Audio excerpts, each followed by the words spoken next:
January 17, 1944.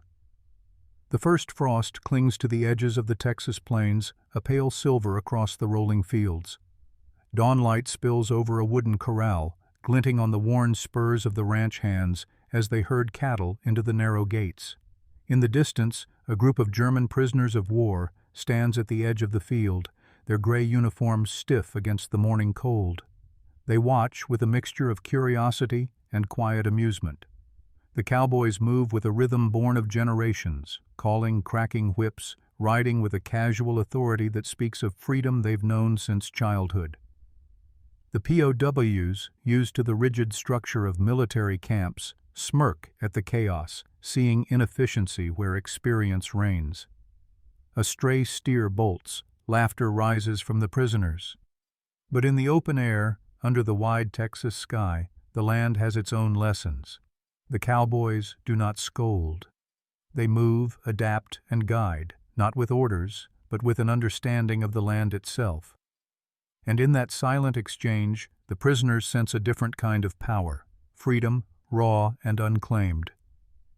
By noon, these men, once captors and captives of circumstance, will begin learning from one another in ways neither expected. By the time German prisoners of war began arriving in Texas in 1942, the United States was fully embroiled in a conflict that stretched across continents. The European theater had already consumed millions of lives, and Germany's military campaigns, from Poland to North Africa, had produced thousands of captured soldiers. The Geneva Convention of 1929 dictated that these prisoners be treated with dignity. Adequate shelter, food, and medical care were mandatory. Yet the practicalities of housing tens of thousands of POWs in a country unprepared for such numbers created logistical challenges that demanded improvisation. Texas, with its vast, sparsely populated lands, temperate winters, and existing military infrastructure, became an ideal location for prisoner of war camps. By 1944, the state hosted over 30 camps, ranging from temporary stockades to large-scale installations like Camp Hearn, Camp McCauley, and Camp POWs.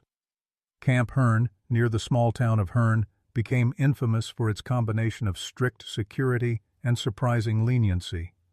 Barbed wire and guard towers contrasted with libraries, classrooms, and recreational areas where prisoners could study English, learn carpentry, or play chess. While the camp authorities maintained strict discipline, the isolation of rural Texas created unexpected opportunities for work, leisure, and cultural exchange. The U.S. faced an acute labor shortage. Millions of American men were overseas, fighting battles in Europe and the Pacific, leaving farms, ranches, and factories understaffed. Agricultural production was critical, not only for domestic sustenance, but to support allied nations abroad. Enter the German POW. The U.S. government, working under the constraints of the Geneva Convention, assigned prisoners to non-combat labor. In Texas, that labor took on a particularly rugged character: the management of cattle, maintenance of fences, and the seasonal harvesting of crops. Ranch hands, many of them descendants of generations who had carved livelihoods from the plains, were initially skeptical. How could men who had once been soldiers, perhaps enemies, be trusted to handle prized herds or delicate machinery? The arrival of German POWs in Texas towns produced mixed reactions. Local newspapers oscillated between cautionary headlines and human interest stories.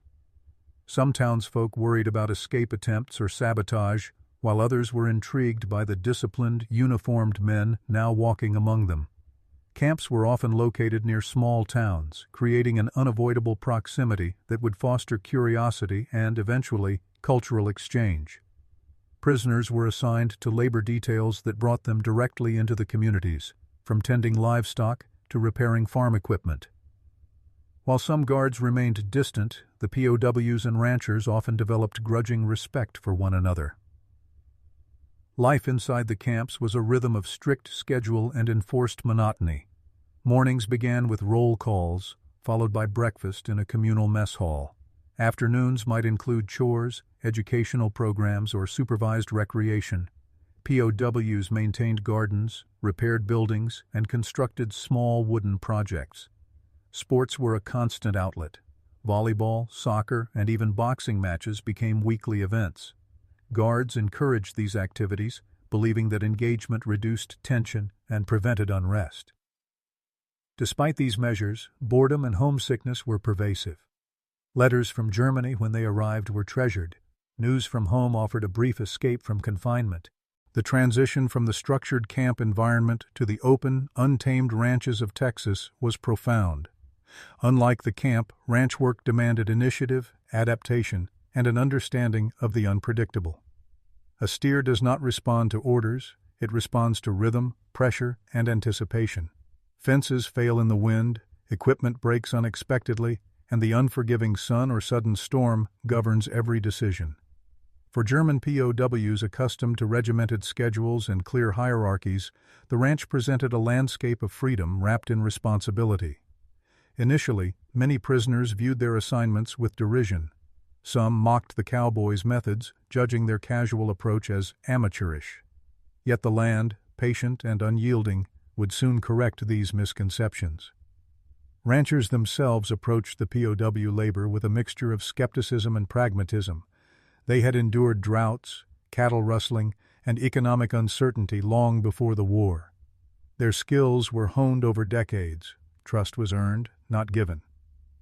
When German prisoners arrived, some viewed them as intruders, others as a convenient workforce. Early interactions were marked by small tests. Can they drive a herd without panicking? Can they mend a fence without supervision? Observers noted laughter, hesitation, and mistakes. But beneath the humor lay the beginning of mutual recognition. Discipline met intuition.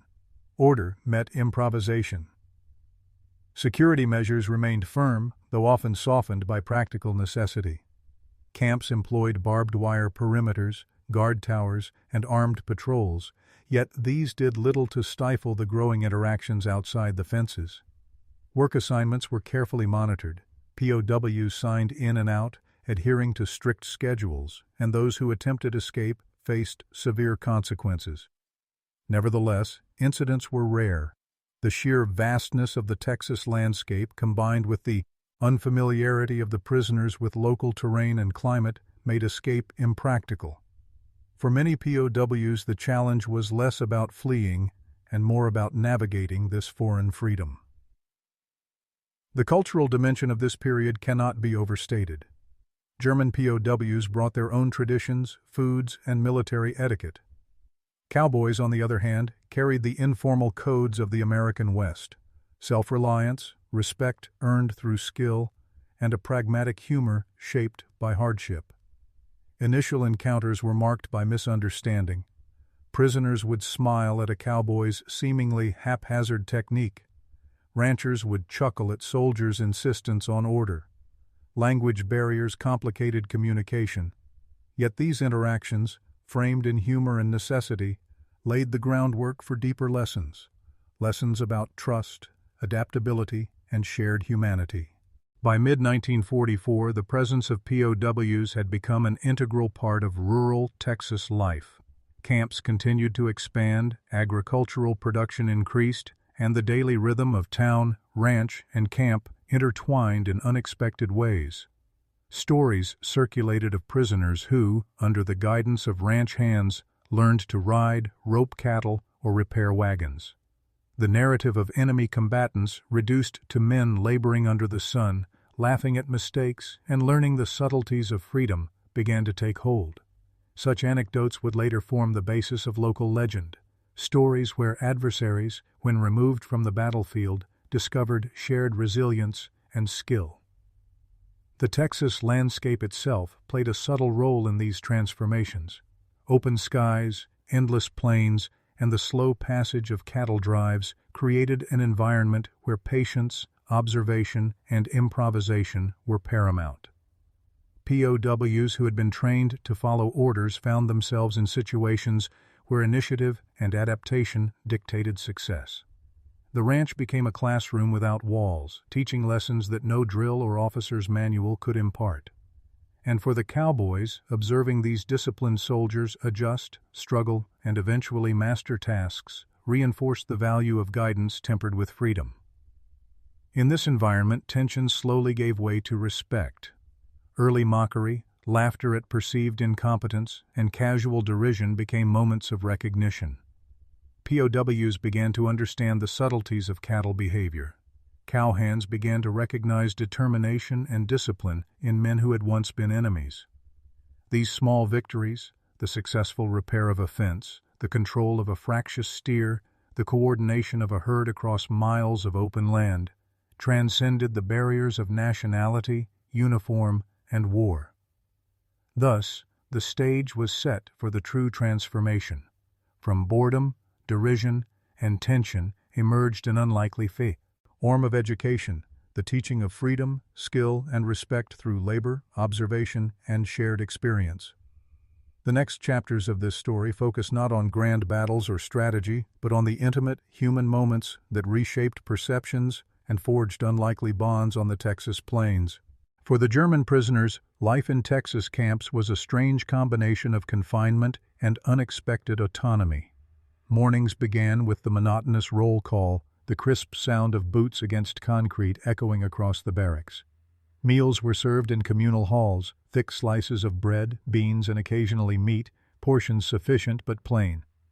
Letters from home arrived sporadically, bringing whispers of a world still at war and the news of loved ones waiting in Germany. These messages became lifelines, grounding the men in memory while they navigated the unfamiliar rhythms of American captivity. Yet beyond the walls of the camps, human curiosity thrived. Work assignments on ranches demanded hands-on engagement. POWs experienced the Texas sun, wind, and dust in ways that contrasted sharply with the rigid indoor confines of their barracks. They laughed at mistakes, argued in broken English, and gradually revealed personalities hidden beneath military discipline. Some were quiet observers, calculating and cautious.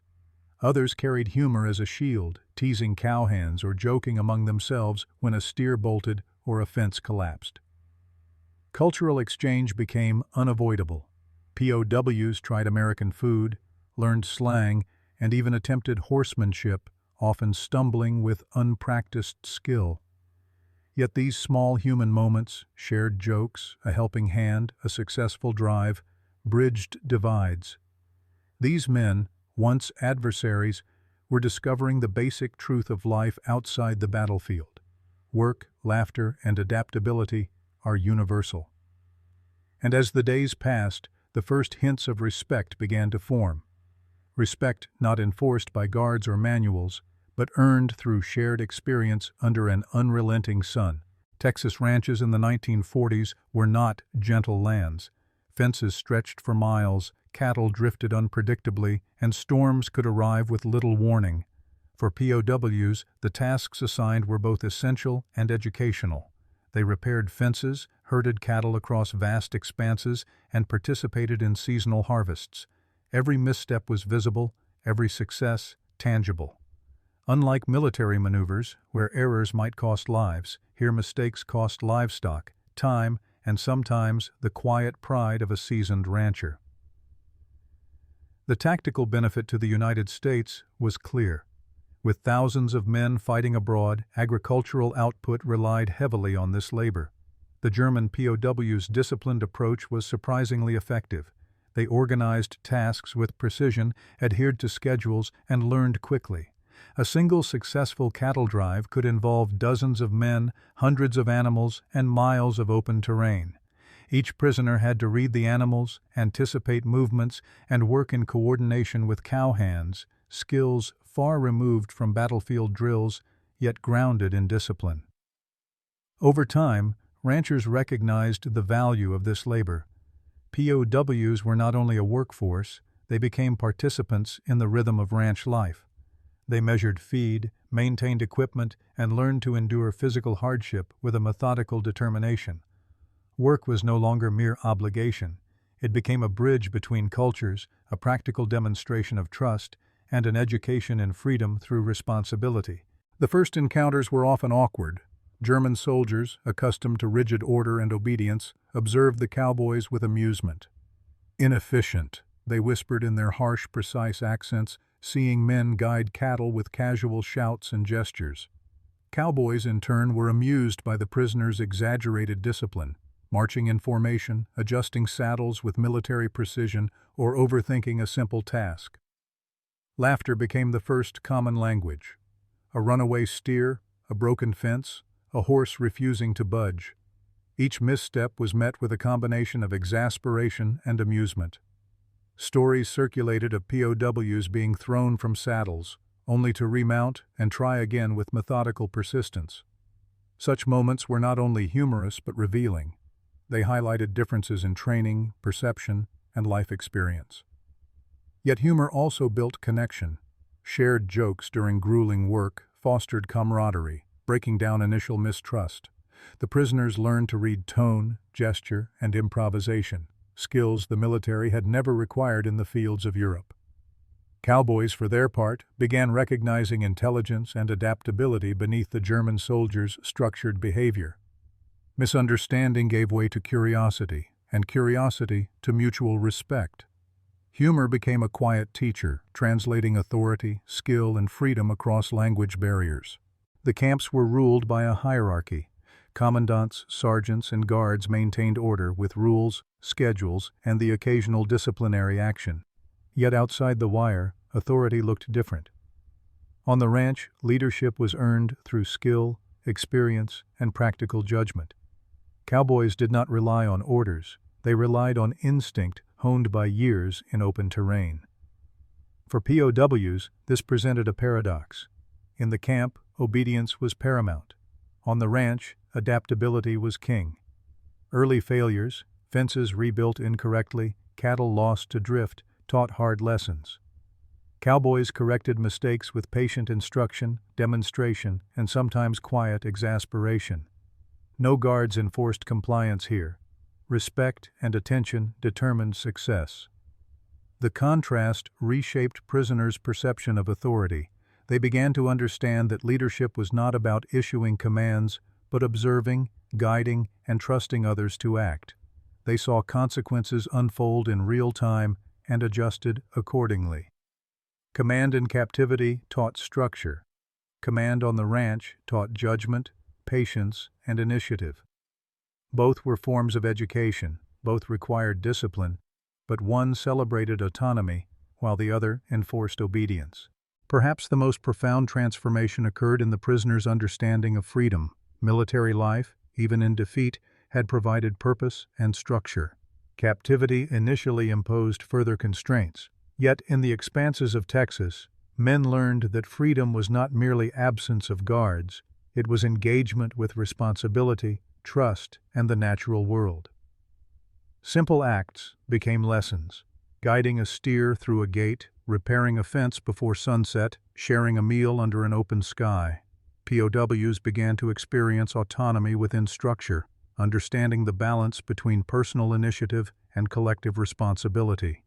The Cowboys embodied this principle effortlessly.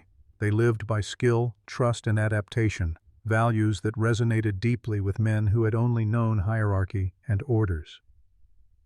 This moral education was subtle. POWs did not immediately transform.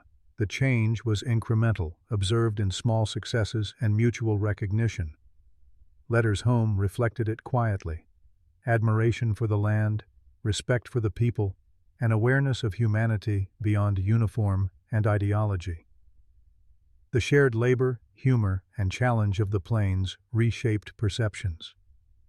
By summer 1944, many POWs were no longer merely prisoners. They were students of freedom, endurance, and the quiet dignity of work performed well. It was mid-July 1944, and the Texas plains were at their most unforgiving. The summer sun blazed across endless stretches of grazing land, baking the dry earth and raising the dust from every movement. At Camp Hearn, a small contingent of German prisoners had been assigned to a nearby ranch, responsible for moving a herd of longhorns across 20 miles of open range.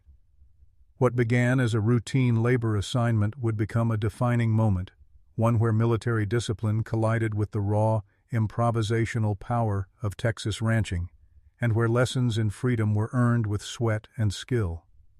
The prisoners mounted horses early in the morning. Some had never ridden before. Others had only seen cavalry maneuvers in European fields, rigid and regimented. Their gray uniforms clashed with the sprawling green and gold of the ranch, stark symbols of foreign presence against a familiar, homegrown landscape. The cowboys, seasoned in every challenge the plains could present, eyed them silently, understanding instinctively that this would be a test of patience, endurance, and initiative. No orders could be barked to guide the cattle. They would follow only the rhythm of voice, whip, and subtle pressure, a dance learned through decades of experience. At first, chaos erupted. Steers bolted unpredictably, scattering across the open range. POWs shouted, gestured, and attempted to herd in strict lines, failing to grasp the fluidity required. One prisoner, a lanky man named Otto, fell from his horse as a young steer charged past, narrowly missing the fence. The cowboys exchanged wry looks, the kind that silently said, "They'll learn or they'll fail." Yet rather than scold, they demonstrated. Gentle corrections, a hand on the rein, a shouted suggestion of timing or stance, lessons in authority through example, not command. Hours passed. Mistakes turned into understanding. The prisoners began anticipating the herd's movements. Otto remounted, adjusting instinctively to the animal's rhythm. Another prisoner, Carl, began reading the subtle cues of a fractious bull, positioning himself to guide without force. The transformation was incremental but undeniable. Laughter returned, but now mixed with concentration, pride, and shared triumph. The rigid training of European battlefields was merging with the adaptive, improvisational knowledge of the Texas ranch.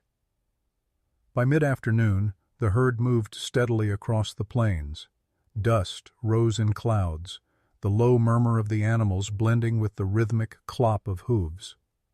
POWs and cowboys communicated in gestures, broken English, and even German phrases.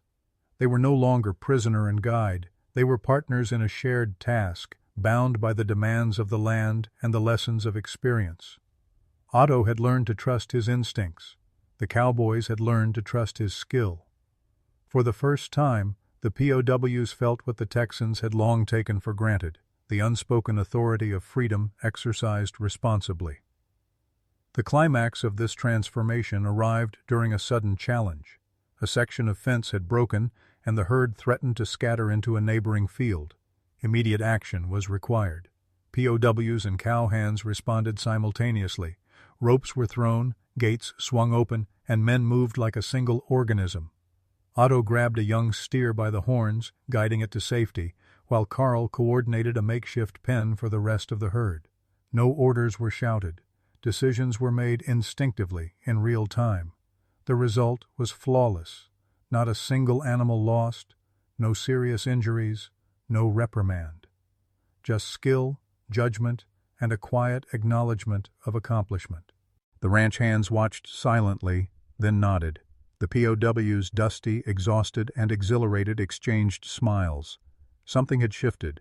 The soldiers had laughed at the cowboys days earlier, perceiving inefficiency where experience reigned. Now they had learned the land's unspoken laws: patience, observation, improvisation, and responsibility.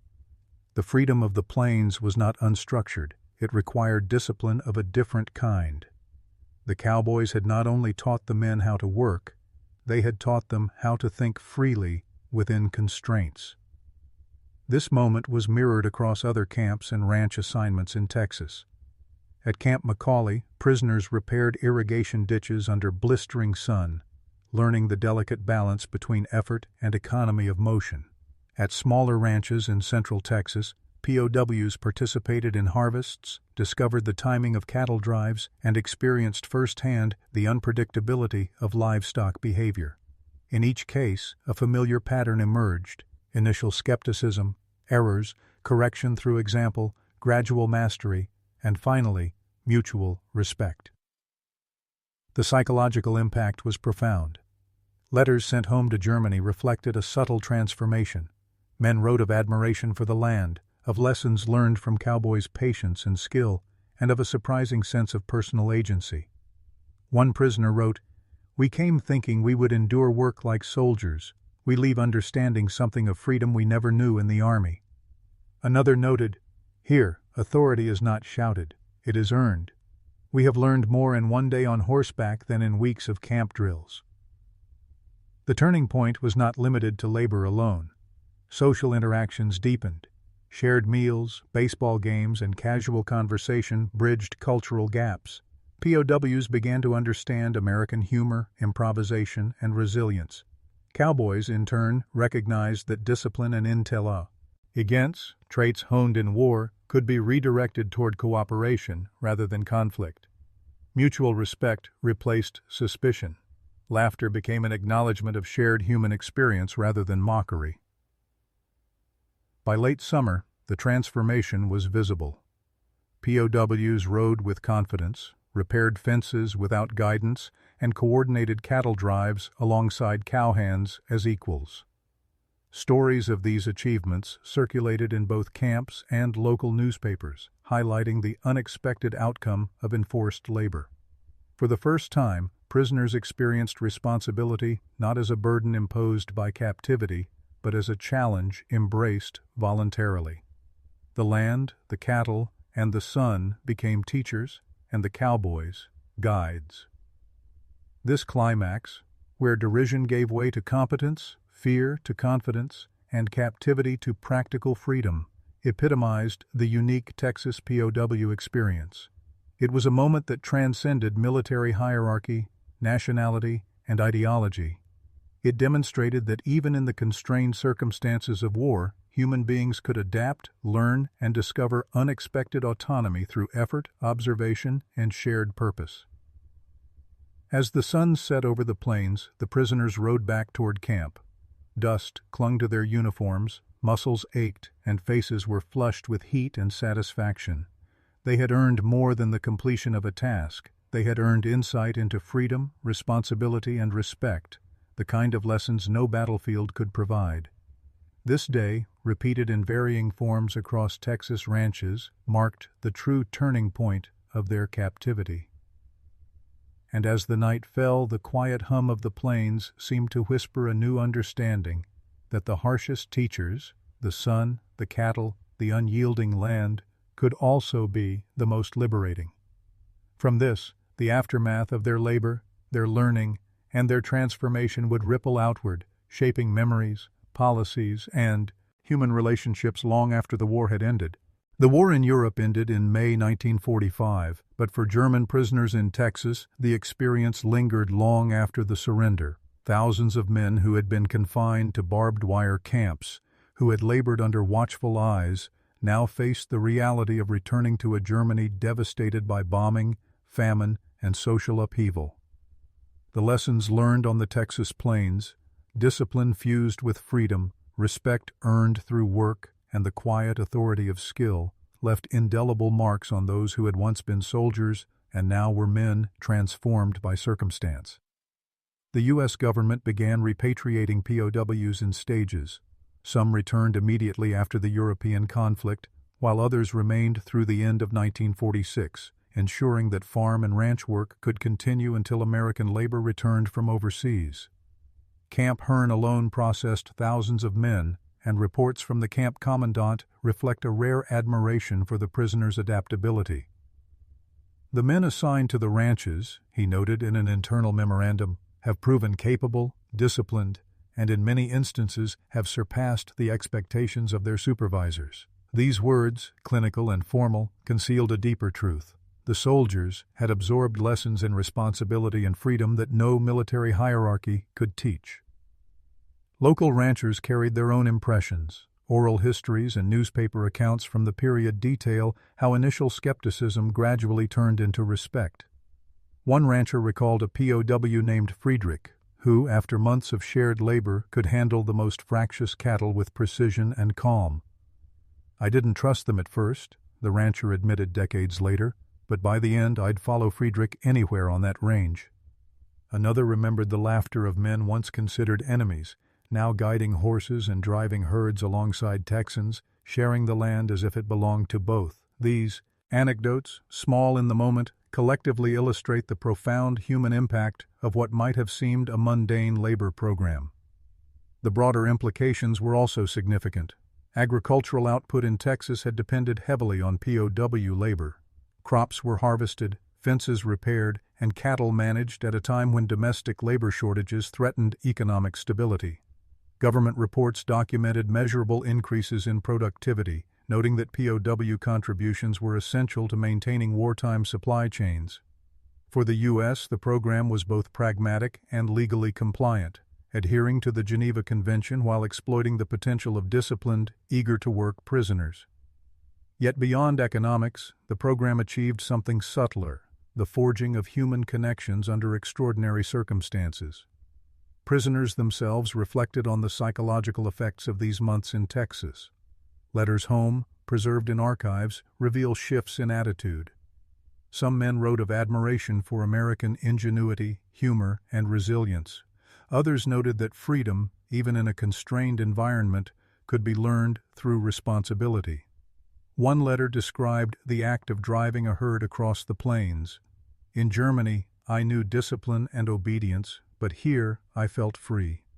The land teaches you, the cattle guide you, and the cowboys do not command, they show. I have learned more in this one summer than in all my years as a soldier. These reflections demonstrate that the POW experience in Texas extended beyond survival. It reshaped perspectives, fostering personal growth amid captivity. The social impact on Texas communities was equally notable. Residents who had initially feared or mocked the prisoners often came to appreciate their presence.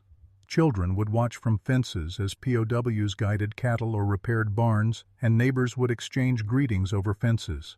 Shared meals at local gatherings, games of baseball on open fields, and even informal conversations bridged cultural gaps. POWs were still prisoners under law, but in practice they became part of the rhythm of rural life. Their labor, humor, and diligence left a subtle imprint on towns and ranches, creating memories that endured for decades. Repatriation was bittersweet. Many prisoners left reluctantly, having formed bonds with both the land and its people. Ranchers, too, expressed regret at the departure of men who had proven capable and trustworthy. Oral histories recall farewells marked by handshakes, waves, and quiet acknowledgement of shared experience. Unlike the impersonal bureaucratic processes often associated with wartime, these moments were intensely human. They highlighted a paradox. Soldiers trained for destruction had discovered, in the labor of tending cattle and mending fences, a form of creation and cooperation more enduring than any battlefield victory. Quantitative data underscores the scale of impact. Texas housed over 30,000 German POWs at its peak. Thousands were assigned to labor on ranches, farms, and plantations. Government reports documented the repair of tens of thousands of miles of fencing, the harvesting of millions of pounds of crops, and the management of tens of thousands of head of cattle. These numbers, while impressive, capture only part of the story. The qualitative impact, the transformation of attitudes, the development of cross-cultural respect, and the humanization of former enemies is harder to measure but perhaps more enduring. Historians examining this period note the rarity of such experiences. While POW labor was common in the United States, Texas stood out for the scale, openness, and social integration that occurred on its ranches. The combination of geography, climate, and local culture facilitated a unique educational environment. POWs learned autonomy and context, gaining freedom through the mastery of work rather than rebellion or escape. This, in turn, influenced post-war perceptions, as returning soldiers and American supervisors carried memories of mutual respect, cooperation, and shared labor into peacetime life. Finally, the legacy of this period extended beyond immediate outcomes. Stories passed down in Texas towns recall the laughter of men who had once been enemies, their growing confidence on horseback, and their eventual mastery of tasks previously thought impossible. Camps became sources of local legend, ranchers became storytellers, and the broader community gained a nuanced understanding of humanity under pressure. The aftermath of these interactions was not only measured in fences mended or herds driven, but in the subtle shift of perception. Enemy soldiers could be men of skill, humor, and integrity, capable of learning and deserving of respect. By the end of 1946, most German POWs had returned to Europe. Ranches continued their operations with the labor of returning American soldiers and local hands. Yet the memory of those summer days, the dust, the laughter, the hard work, and the lessons in freedom remained. In private letters, memoirs, and oral histories, former POWs recounted these experiences as formative. Cowboys remembered teaching men who had once been adversaries the rhythms of the land, and POWs recalled learning the subtleties of independence under watchful guidance. These narratives underscore a truth often overlooked in wartime history. Even in captivity, ordinary work could teach extraordinary lessons. The stage was now set for reflection, for understanding what these months of labor, laughter, and adaptation meant in a broader historical and human context. The lessons learned on the Texas plains, both tangible and intangible, would outlast fences, camps, and even the war itself. They revealed the quiet power of responsibility, the human capacity for adaptation, and the subtle, enduring influence of freedom earned through effort and mutual respect. In the vast expanse of the Texas plains, freedom revealed itself in unexpected ways. For German prisoners of war, it was not merely the absence of chains or watchful guards, it was the ability to act, decide, and learn within a framework of responsibility. A steer bolting across a dusty corral, a fence collapsing under the weight of time, or a sudden summer storm became teachers as potent as any drill sergeant. In mastering these challenges, the POWs discovered autonomy, judgment, and patience, lessons that no battlefield could have imparted. For the Cowboys, the experience reaffirmed something fundamental about human nature. Authority is earned, not enforced. Respect is mutual, and freedom thrives where skill, trust, and observation converge. They had guided former enemies not with strict commands but with example, patience, and quiet understanding. In doing so, they had fostered growth, discipline, and a sense of dignity in men who, until that moment, were defined only by the war they had fought. History often measures conflict by battles, strategies, and casualties. Yet in the quiet labor of ranches and fields, a different history unfolded. It was a story of adaptation, resilience, and shared humanity. It demonstrated that even in the shadow of global conflict, ordinary men could teach and learn profound truths about freedom, responsibility, and respect. The open sky, the rhythm of the herd, and the unyielding land became instruments of education, shaping attitudes as surely as any classroom or barracks. As the POWs returned to Germany and the Cowboys to their plains, the world had shifted subtly. Enemies had become partners, laughter had replaced derision, and understanding had eclipsed suspicion. The lessons of Texas, freedom earned through work, the quiet authority of skill, and the bonds forged in shared challenge, remained etched into memory long after the fences were mended and the camps were dismantled. In the end, the story of German POWs in Texas is not merely about war. It is about the human capacity to grow, adapt, and find freedom in the most unlikely of places. It is a testament to the quiet power of labor, the resilience of spirit, and the enduring truth that even amidst conflict, understanding can prevail.